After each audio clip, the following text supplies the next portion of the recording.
In this lecture, we're talking about IV fluids. We're going to discuss blood transfusions, TPN, PPN, as well as CVADs, central line management. So, our bodies are very complex. Different processes can affect the balance in our body. We attempt to fix the problems to maintain homeostasis, which just means like a balance in our bodies. We use different ways to correct our imbalances. Our bodies use different ways, like simple diffusion, facilitated diffusion, active transport, and we're going to talk about those things. But we try to maintain our homeostasis and our electrolyte balances that go along with those. So intracellular fluid versus extracellular fluid, you guys remember what that is, right? Mm-hmm. Inside the cells and the fluid outside the cells. Okay, different forces can cause imbalances, so we correct them by providing different fluids, electrolytes, and so forth. These are just simple definitions. You guys probably already know all this, or should know all this mostly. So diffusion is the movement of molecules from a higher concentration to a lower concentration. There's simple versus facilitated. When we use facilitated, we're using energy, right? Remember adenosine triphosphate, active transport, we use energy to move the molecules against the concentration gradient. Osmosis, you guys know what osmosis is, right? The movement of water from a lesser concentration to a more concentrated solution. And there's no energy required for osmosis. And then we also can move fluids with pressure, osmotic pressure, which is the amount of pressure that's required to stop the osmosis. And there's hydrostatic pressure, which is the force within the fluid compartments, from intravascular to interstitial. There are my abbreviations there. Okay, and oncotic pressure. Oncotic pressure that causes the colloids, the plasma colloids, to be pulled from the fluid to whichever direction you're going to. And sometimes we can give colloids. And when you have protein, the fluid's going to go with the protein. So if you're giving albumin, what's the purpose of giving albumin? Colloid. Pull the fluid back into the intravascular space, right? Because it's in the interstitial space in your tissue. But you want to pull it back in, right? So you want it, we give albumin to bring the fluid out and bring it back where it's supposed to be. You may have heard of terms called second spacing, third spacing. That's what that's talking about, okay? The fluids, for whatever physiological reason is, it could be sepsis, could be some other disease process that's causing it, causes that, that permeability to let the fluids just go and go out into the tissues. And we want to pull it back in to maintain that blood pressure and that homeostasis for the patient. So water balance, there's, like I said, different disease processes that can cause problems with our fluid balance. We may have problems with our hormones. Our pituitary regulation could be off balance for some disease process. Renal, or kidneys, regulate fluid balance. Our blood pressure with hormones. Remember that RAS, renin-angiotensin? All those hormones will balance our fluids and our blood pressure and what we have in our circulation. Adrenals, they also can regulate sodium. And of course, the cardiac system. What happens when our pump isn't working? Yeah, the fluids can back up and cause us to go into overload, right? If we don't have a good regulation and a good pump, or our pump fails for whatever reason, then we're going to have fluid balance issues and electrolyte problems. So what do we do when we're overloaded? We give what? Diuretics, good. And when we give a diuretic, what do we lose? Electrolytes, potassium, mostly potassium, sodium. But yeah, we can lose those electrolytes. GI regulation. What happens in our GI tract in the colon? Constipation, backup. Right, the fluid gets absorbed in our colon. So if we have, say, like a colon resection surgery that takes out a lot of our colon, are we going to have fluid balance problems? We are. So for GI loss, maybe they have Crohn's disease, what sort of fluids would you want to probably give with somebody with a GI loss? Probably hypertonic. We're going to talk about the different, like normal saline, lactated ringer, but we're going to talk about those. And then there's insensible water loss. Does anybody know what that is? Sweating. Okay. Yeah. Jogging, people that work out a lot, sweat a lot. And some people have disorders that they sweat a lot. But insensible loss can be more for some people and less for others. It varies. But generally, about how much is it a day? Anybody know? 600 mLs. Yeah, that's a lot of fluid. Never realized that much. But, I mean, some people lose more than others. But it's called insensible water loss. Let me make sure I'm still recording. Okay. So we classify them as deficits for care plan purposes, fluid volume excess, fluid volume deficit. I'm not going to go into that too much. And again, it's caused by illness or disease processes that we talked about. Different types of fluids. We use them for maintenance, replacement of loss. We have somebody who's dehydrated. We just want to give them replacement fluids. They're categorized by tonicity. There's isotonic, hypotonic, and hypertonic.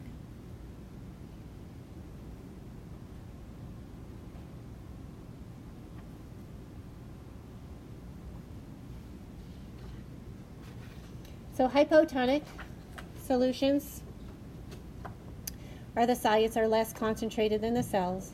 Sorry, I'm not a very good drawer. So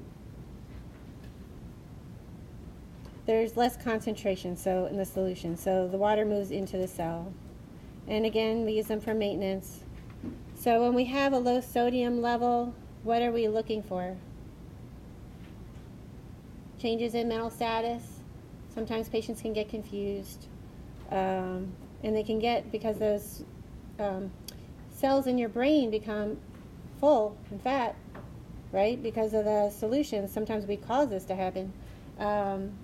They can get signs and symptoms of cerebral edema from the swelling.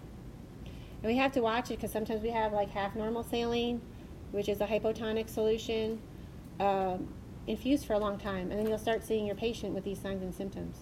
So that's why as a nurse we have to be cognizant of what these solutions can cause our patients to present with. So that's hypotonic. So the solutions, the solutes are less concentrated in the cells, and that's hypotonic.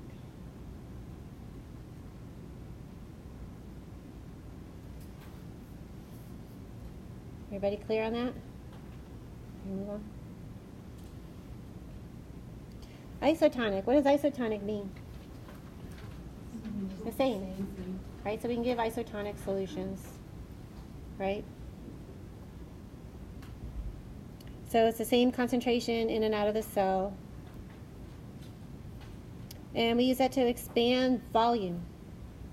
Okay, so we can give like normal saline or lactated ringer would be isotonic solutions to replace volume. So saline, we can use it to, it's very compatible with a lot of medications. That's why a lot of doctors like normal saline. What do we use? Saline and LR is more like a volume expander, kind of like plasma. So we want to get that blood pressure back up. And very commonly used for burns or GI loss. I'll leave it up for a second.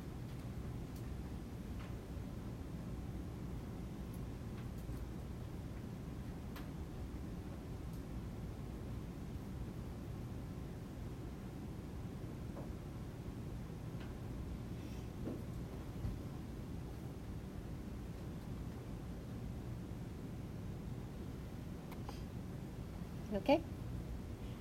Oops, I'm going too far. Then there's hypertonic, where the solutes are more concentrated than the cells. So there's more electrolytes than water. Water moves out of the cells. And we use these to treat hypovolemia and hyponatremia, so low sodium. A lot of times we use hypertonic solutions in combination with TPN.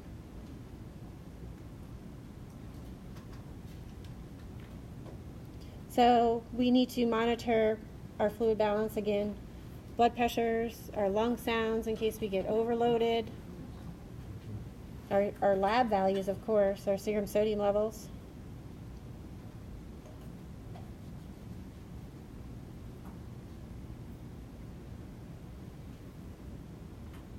So we have a risk of overload or fluid excess. So our hypertonic solution is D5 normal saline with half sodium. And again, we use it for fluid replacement. We can also use D10. And we do use that if we're trying to wean off TPN. We're going to talk about TPN in a little bit. But if we wean off TPN, we use D10 for that reason. It's got a high concentration of dextrose.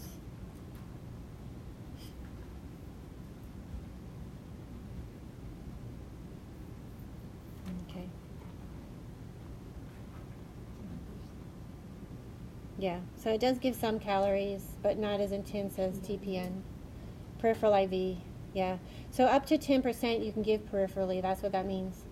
If you get higher concentrations of dextrose the peripherally, it will cause irritation to the vessels or the veins and the vasculature. So you can't give too much sugar peripherally. So that's what that means. We're going to talk about TPN and PPN though. But so that's why over than 10% you would give it by central line. So we can do it, but you just have to have a central line.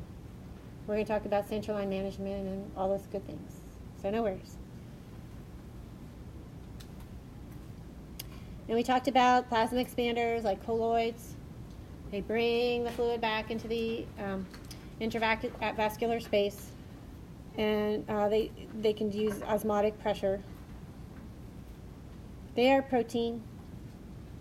When we talk about TPN, we can give protein too. Not only calories, but we can give protein too. Does anybody know what kind of form it is in TPN or PPN? It breaks down to amino acids, right? So we can replace some protein in the TPN in the form of amino acids. So, and we can also, like we talked about before, give intravenous albumin. So there's different ways we can provide protein to either provide nutrition with TPN, in that example, or if we need to correct fluid balance and pull the fluid in, we're going to use albumin or colloid. Okay? There's different percentages. Most commonly 25%. Okay. Depends on the percentage, draws more or less fluid. So again, it's used to help expand the volume and correct edema for third spacing or second spacing. And there's dextran and hetastarch, which are not as common, but those are other types. Sometimes they help coagulation as well. You guys still writing? If I'm going too fast, let me know. Back? Sorry. Okay. Next we're going to talk about is blood.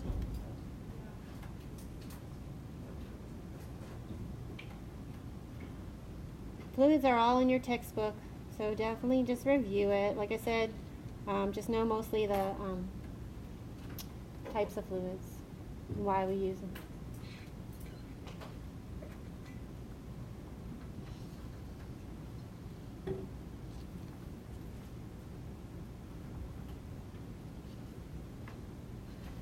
You guys okay? All set? All right. So our next topic of discussion is blood, and it's another component of our vasculature and our volume. And it's a type of connective tissue. We use it for, there's parts to it: plasma, blood cells. Normal adults have 5 to 7 liters of blood, and 55% of the blood is plasma, and that has protein, electrolytes, nutrients. So 45% of the blood is elements of blood cells. And here's just a little slide that shows you the breakdown. Kind of gives you a little picture about of how much of each component are in the blood. Just so nice to know. Like I said, good to know, right?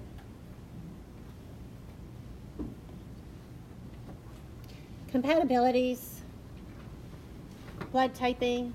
This is in your books. If you are type A positive, you can receive A positive, A negative, O pos, O neg. If you're A neg, you can get A neg or O neg. B pos, you can get B positive, B negative, O positive, O negative. B negative, you can receive B negative or O negative. If you're AB positive, you can get all of them, right? AB negative, you can get AB negative. AB negative, why did I write that twice? Or O positive. Yeah. A negative or B negative, sorry. And O negative. And O positive, you can get either O positive or O negative. And what is a universal donor? O negative. Good. So those are also in your books, and probably a review for you as well. Okay. Why do we give blood products?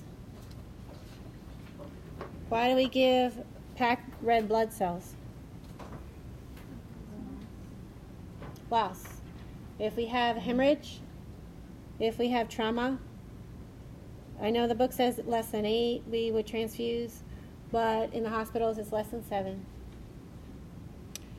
So we want to replace volume and our oxygen carrying capacity. Because without blood, we're hypoxic, right? And our tissues aren't going to get oxygen or nutrients. So we've got to make sure that our patients have enough blood to live. Platelets. Why do we give platelets? Right. If for some reason we have thrombocytopenia, what kind of disease processes can cause thrombocytopenia? Liver failure. Good. Liver failure or cancer patients, they can have pancytopenia. Does anybody know what that means? Everything's down. Everything's low. So we could have low red blood cells. We can have low platelets. We can have low white blood cells. So we can have all those things can be down. So we have our normal platelet count is between 10 and 20,000. Another disease process is DIC. Also, have anybody heard of the disseminated intravascular coagulation? that can happen with our patients if we have, like, example, a severe sepsis patient, and we're going to discuss DIC as one of our lectures. Plasma. Why do we give plasma? Anybody know? Plasma is used if we have a high INR. Anybody know if patients sometimes get a little too high on their coumadin levels and they bleed real easy and say they're going to surgery, we need to get them back to normal pretty quickly. We'll give FFP or fresh frozen plasma to normalize their coagulation. Okay. Sometimes our what can affect our clotting factors? DIC again. Liver disease, like you said. Yes. Do you know Largo's protocol on the INR in regards to when they would administer? There is no set number, but I will tell you the OR will not do surgery if your INR is greater than, I think, 1.15. Yeah, they want it totally. So they're, if they have the time, they'll hold. If they don't have the time, they're going to give plasma. Yeah, mm-hmm. But I got to get them back down to normal. A lot of times on coumadin, you got to be really careful because sometimes, like an antibiotic can shoot an INR up really high. So sometimes they have to weigh the benefit of, they need an antibiotic or are they going to bleed to death? You know, and it's really hard to get them back to in control. I've seen INRs go up to 10 on antibiotics. Really? Yeah, it can be very, very scary. Mm-hmm. Oops, I'm losing my screen. So the process, preparation for administration of blood products, there are checklists in the hospital. So there's no need to freak out. Everything's there for you. I know when I was a new nurse, I was terrified to give blood. I just thought I would, for sure, with my luck, I would have somebody with a reaction. Because I bring that kind of stuff on. So, but it's fine. I followed the procedure. I followed my policy and procedure of the facility. I did the steps I needed to do. And since then, I've become an oncology nurse and done multiple transfusions. Rarely have I seen a reaction. And typically, if you have a reaction, it's usually with the oncology patients that have had multiple transfusions in the past, so they build a lot of antibodies in their blood, so their higher percentage of those folks have reactions. And those doctors are pretty on board with pre-medicating, so they will lots of times give pre-med with Tylenol, Benadryl, Solumedrol ahead of time before they transfuse if they feel like a patient's going to have a reaction. So there's things that we can do. So to prepare, we need an order. Okay? Our blood bank will type and cross your patient for you. And then we need consent, right? So if a patient's confused, what would you do? Yes, next of kin. So you may need to call that whoever's on that face sheet as their next of kin. You would call them to get a telephone consent with 2 RNs, 1 witnessing. And we as nurses, you know, it can explain some things to patients that at least know that they're getting the blood. But it's the providers really are supposed to be the ones to explain the risks versus the benefits and that kind of thing. Do doctors always do that in the hospital? No. A lot of times it does fall on the nurses, but you have that conversation. Did you talk to the doctor about why you're getting blood? That needs to happen. Unfortunately, a lot of doctors don't always do that. So, but consent is required, or a refusal to consent. What kinds of patients may refuse blood? Jehovah Witness. But we do want to educate our patients. A lot of times the blood is screened carefully, but there's still a 1% chance of contracting a blood-borne pathogen such as HIV. even malaria. There's 20 different types of bloodborne pathogens that can be acquired. But again, the blood is screened very carefully, but there is a very small window period that things can come back false negative for blood. We need a good wide bore gauge line. An 18 gauge is preferable. We do use smaller ones like 20 gauges. Even a 22 will be suffice if we have to. But if you think about it, pediatric patients get blood and they use 22s. So smaller the gauge, the smaller the number, the smaller the gauge, right? Okay. And we have to do a preset of vital signs before we start our blood. Why do you think that is? Baseline. Yeah, we need a baseline. So my motto is luck favors the prepared with The Incredibles. Have you ever watched that movie? But when you're prepared, you do all these things before you go get your blood, then you don't want to go get a blood and then find out your patient has 101 temperature. Because then what do you do with the blood? What would you do with the blood? Would you stick it in the fridge? No. What? Yeah, well, the blood bank. You bring it back to the blood bank. And that has to be done within 30 minutes. Otherwise, you waste the blood. And blood is more valuable than gold. So they will be very, very upset with you if you waste blood. It's not a good thing. And, of course, we prepare with our IV pump. And we have Y tubing. So we prime the line with normal saline because that's the only thing that's compatible with blood is normal saline. Right? So you prime your line with normal saline, and then you will get your blood from the blood bank, and 2 nurses will witness it in the computer. And we scan our blood now, which makes it really safe. Back in the day, errors used to happen because, unfortunately, nurses went around the system.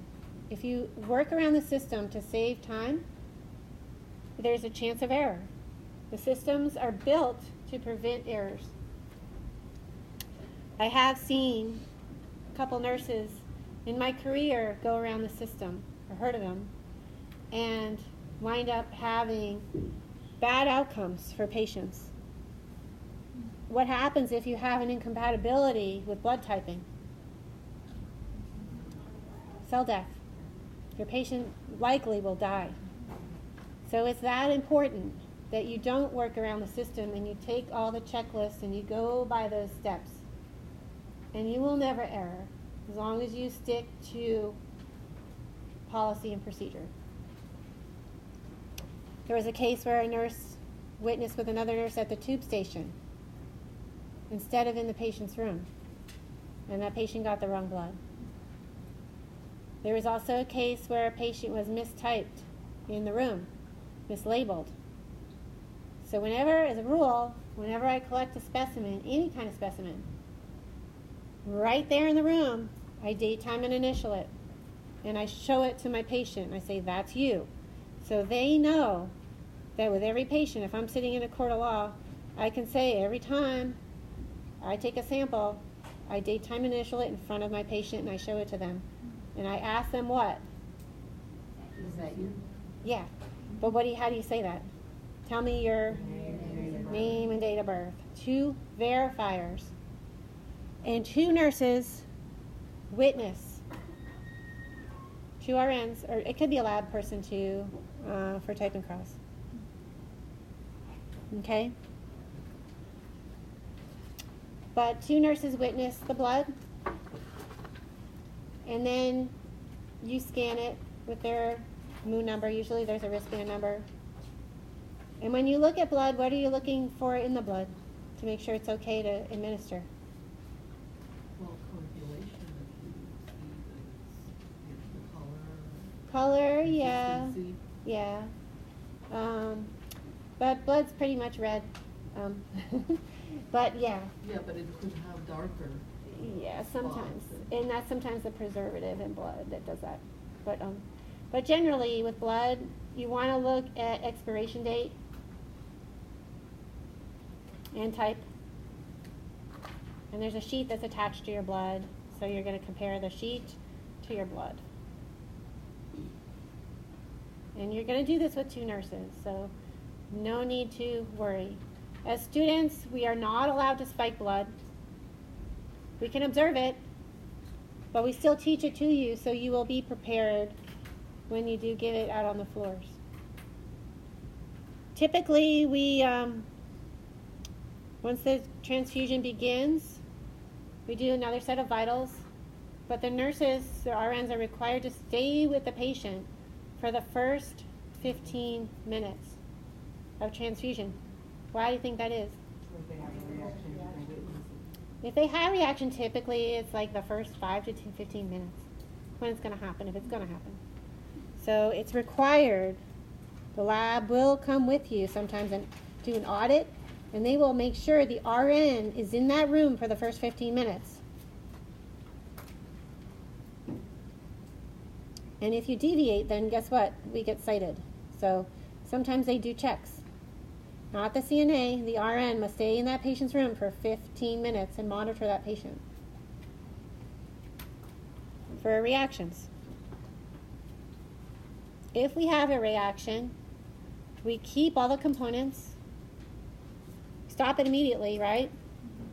If you suspect a reaction, we're going to talk about different types of reactions that people can have with blood administration.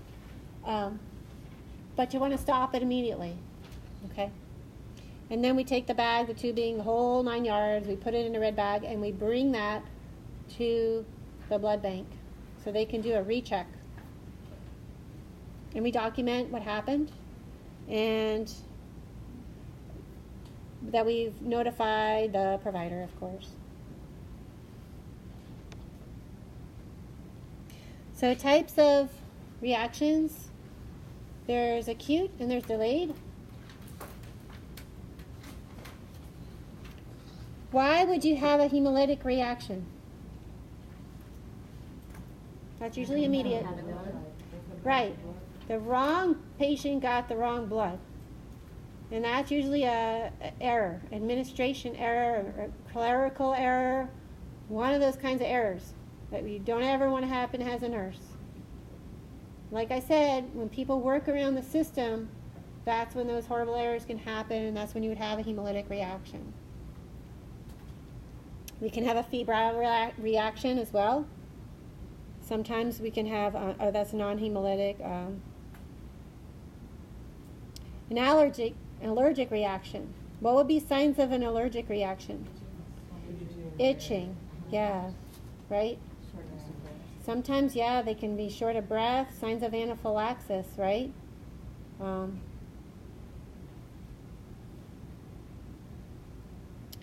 And we can have a cardiac problem because sometimes we give lots of volume with the blood, so we can overload them.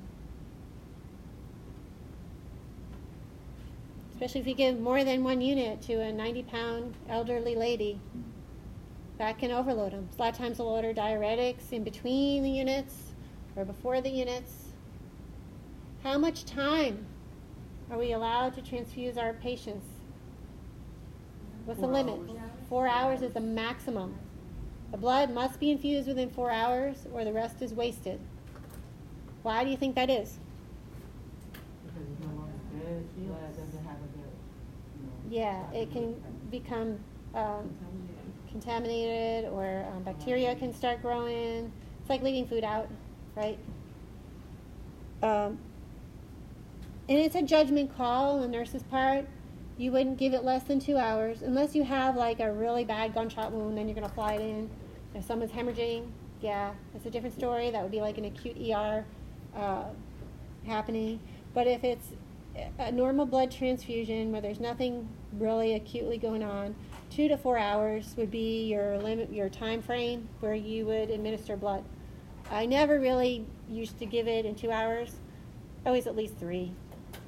But it's one thing you start slow and then you work up your volume to a little quicker in case they have reactions. I may start it at 75 and work it up to 2 mLs an hour and then work it up a little higher than that. Yes? Is it possible for them to have a reaction after the 15 minutes? Oh, yeah. It can happen 2 weeks. That's a delayed. Okay. Yeah, for sure. They can. And sepsis can happen. If there's bacteria in the blood that was donated, they can get septic. Scary. And I've never really had that happen. but I've never had that happen. But it can happen. And then they would treat it like a sepsis issue. They would culture the patient, blood cultures, probably culture everywhere for the patient, even the lines, urine analysis, do a total workup.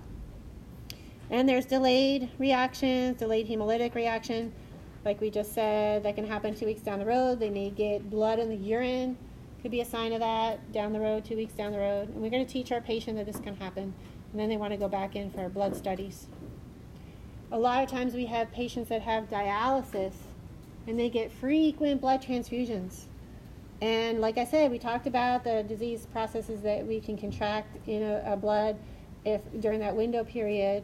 They're more prone to hepatitis B and C.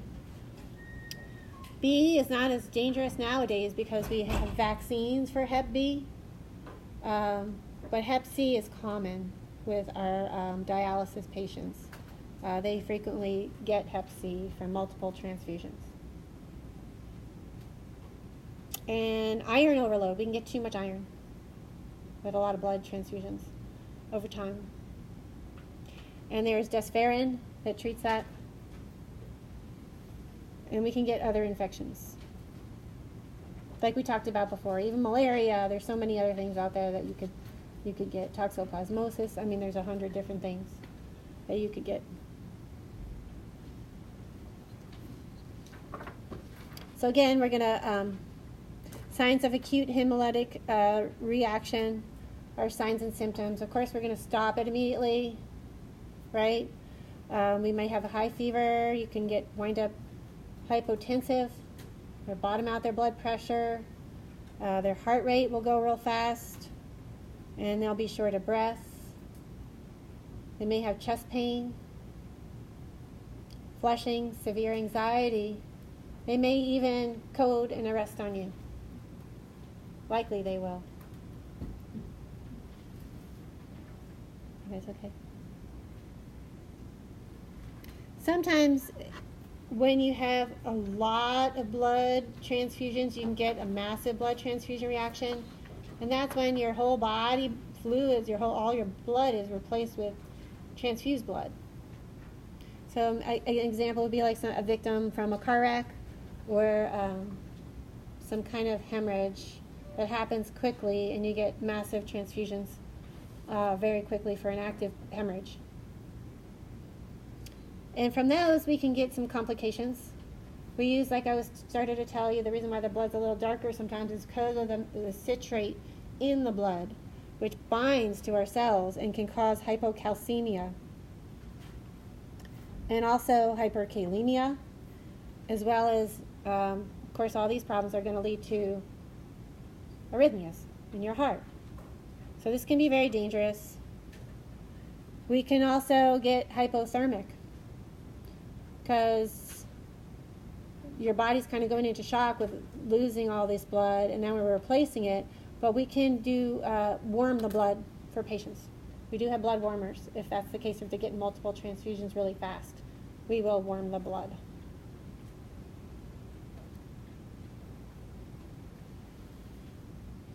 Any questions with that?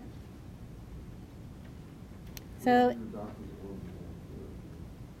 I'm sorry, I didn't hear you. We don't need a doctor's order To hold the fluid? The doctor's order to warm the blood. No, it's usually recommended by the blood bank. Yeah. Sorry, I couldn't hear you. Yeah, good question. Yeah, you can do it without an order. Anything else you need an order for, like medications or whatever you're going to treat the patient with, you need an order. And if you have a reaction, you definitely want to call the provider and let them know if you've had a reaction.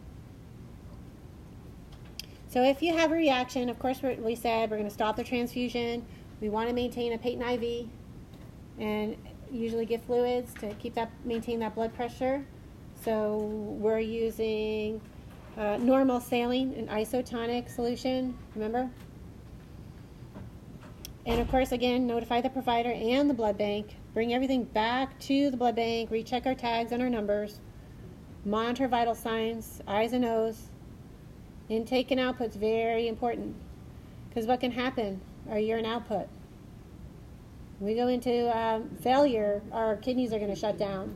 Yeah. So we want to make sure we have good urine output. That's a good sign of perfusion is urine output. So we want to make sure we have good urine output. And we treat the symptoms. Whatever symptoms there are, we may give Tylenol if they have a fever, or we may treat with itching. We may give some Benadryl. Solumedrol is usually a drug of choice. Probably a lot of Solumedrol for allergic reactions. Sometimes Epi.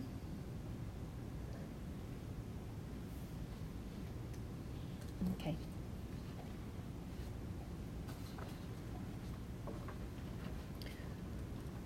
I am going to stop the recording here because we're at 40 minutes.